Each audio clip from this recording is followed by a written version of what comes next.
Collegiate Star League, Steel Series, Creative Workshop, UF Bookshop, and Frailman. That's amazing. I mean, most of these companies, like we've interacted with just personally overall. Cooler Master, I installed a part into my computer yesterday. Word.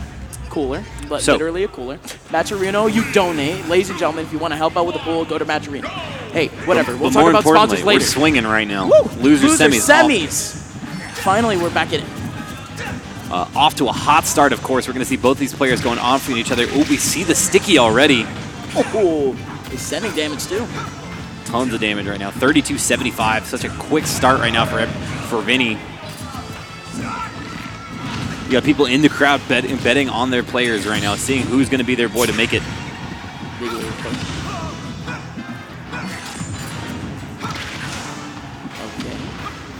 So, it's really just been Vinny in this past couple of seconds, really just trying to run away, just trying to get a reasonable distance to, again, set up that projectile wall.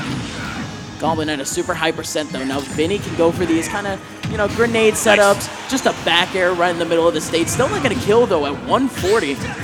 And a side B. I mean, got him. Goblin trying to get on the recovery. But of course at 160, that's the classic go to sleep combo. Yeah, absolutely. That's going to be easy pickings right there for Vinny. Almost looking like he was going to have the grenade to continue that setup there.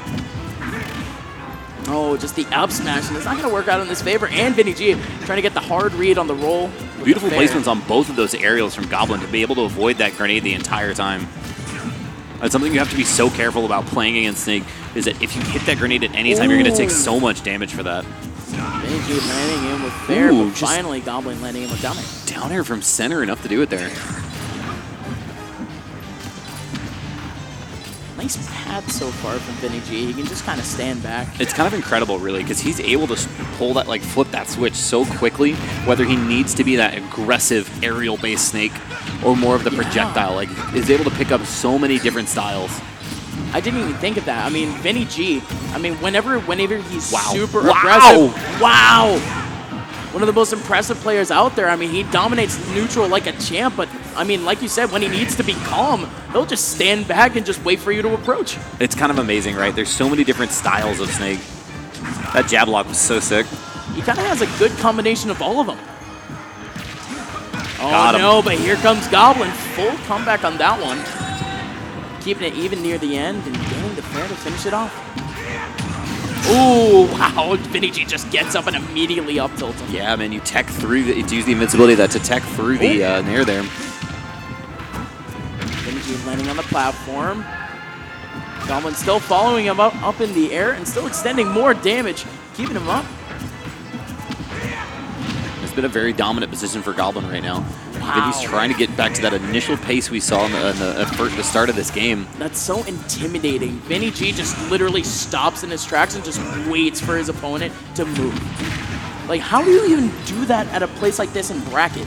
You have to be so nervous. Oh, that was so smart. Grenade into nair, but the nair ends up missing. And that back air from center, not enough to do it quite yet. Landing in with a C4. VinnyG still alive at 140. We saw this in that set against Kobe. Snake, so much survivability. Oh, that up B. That's going to be whiff. Oh, here comes Nikita, a double parry. VinnyG, dash attack, sending Goblin up. Going to go for the down throw, waiting for a response in terms of a roll. Goblin rolls away, is safe. 133, up tilts it. And the back hitbox is going to connect. VinnyG goes down by the skin of his teeth. Yeah, just dragging every inch of that stock out of him, so close there to bring that all the way back as well. I feel like we're going to potentially see an absolute slobberknocker of a Game 5 between these two players. Just the aggression of Goblin and just the ability of VinnyG to just stop him in his tracks the entire time too. It's kind of crazy to see. What? I was not expecting this. All right, so we're going to be seeing the Joker coming out from VinnyG. I was actually going to mention, kind of a testament to, we were talking about the patience of VinnyG, but Goblin has to have so much patience in that matchup, especially as a Roy who doesn't have any projectile options whatsoever. He has to wait for the perfect window through that wall, and he did so with so much efficiency. And now, moving over to the Joker, 113% straight without taking a single point of damage. Right. I mean, it's been absolutely dominant play right now, and I'm really kind of curious to get into the mindset of VinnyG as to where this counter pick came from. This is not something that I or you expected, and it's kind of been fascinating to watch considering how good Goblin is in this matchup. Yeah, no, we've seen the Joker before from VinnyG. He was, you know, he was hard testing him out when Joker first came out in this game, and yep. Yeah, no, that's just going to be it from Goblin. And I mean, VinnyG was still able to just get a little bit of damage, but he has to go off right now. Has to be pulling some sick Joker combos. If VinnyG starts pulling out like cool drag downs of the sort, starts getting hyped like that. I would like to see it. Yeah. Coming from a Snake main, that'll be sick. I just don't even, I really don't even know if we'll see it though. I mean, Goblin looking really dominant so far in this game. Up a full stock now, not even remotely concerned about Arsene either. No, absolutely not. I mean, Goblin, he faces, I mean, Joker mains kind of on a weekly basis at this point. Top Joker mains around the world, and also just Joker mains, you know, local to CFL. Just this week, beating out Blank in Grand Finals of SmackDown. I wouldn't even say it's that. It's more the fact that Vinny kind of just hasn't been placing a lot of these aerials very well. I mean, we saw him nair in with Arsene right on Goblin's shield and took a grab for it. Like, it just really just feels like I don't know. Oh, there it is.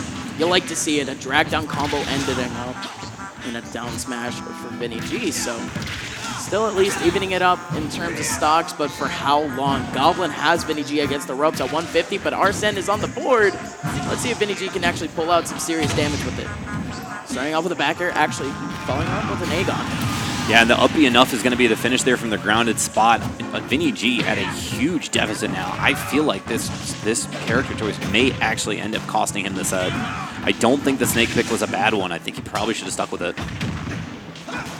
It's kind of fascinating to see because you're going to see a lot of this, but Goblin's still going to make that back.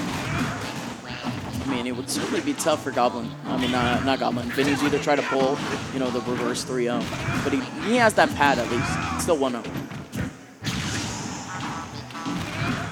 Little trade there.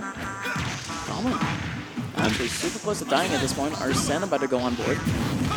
Just like the second he gets out of the corner, though, Goblin just immediately tacks on 30 or 40% without even blinking. And then you do that with the Arsene bar, it's going to just disappear too. Oh man. Because like even on this stage pick too, this is such a good pick for Goblin. He like feels so comfortable on Smashville.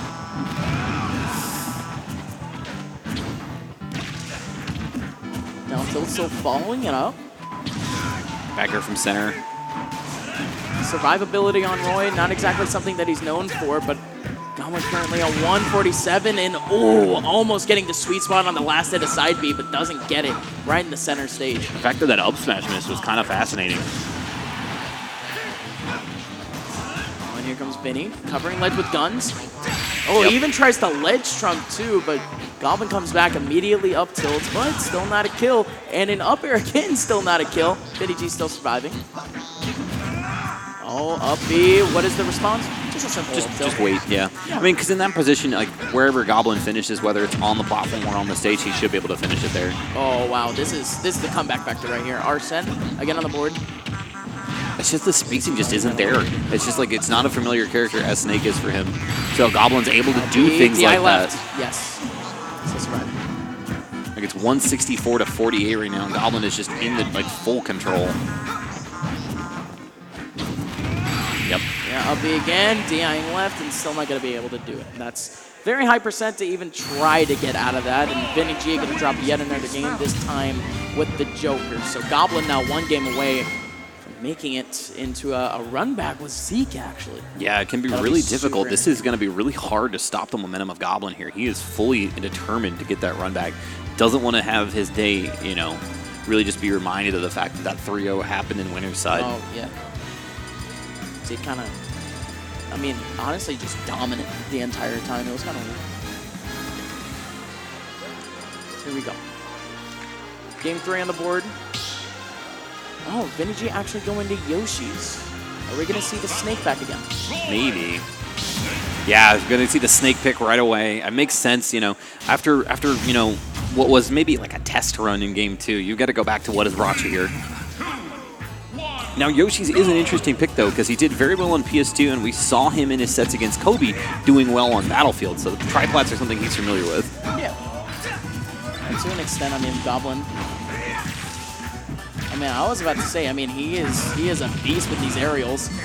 We see that again, immediately catching VinnyG every time that he's trying to land. Man, I mean, Snake and Disadvantage can be a little bit difficult to play with, but it just seems like Goblin's just all over this. Goblin just tracking VinnyG, and that actually killed, I mean, Yoshi's story. You saw Vinny lean his head back. I don't think he was expecting to die there, though. No, absolutely not. And now Goblin, he has a full stock lead at this point. I did not realize Goblin was only at 27. This might be a wrap. Put a bow on it already. It might just be. And again, Goblin still tying up all of these aerials, keeping up the pressure against VinnyG. I love even the safety of that down air. Like, he did it right on the edge of VinnyG's shield, putting him just outside of the range. So when Vinny came over with his own down air, that up B, just like that, just the armor so important for him. Jesus. Nice knowing you, Vinny. Yeah, no, Goblin. Safe travels back to Tampa. We'll see you at TNS8.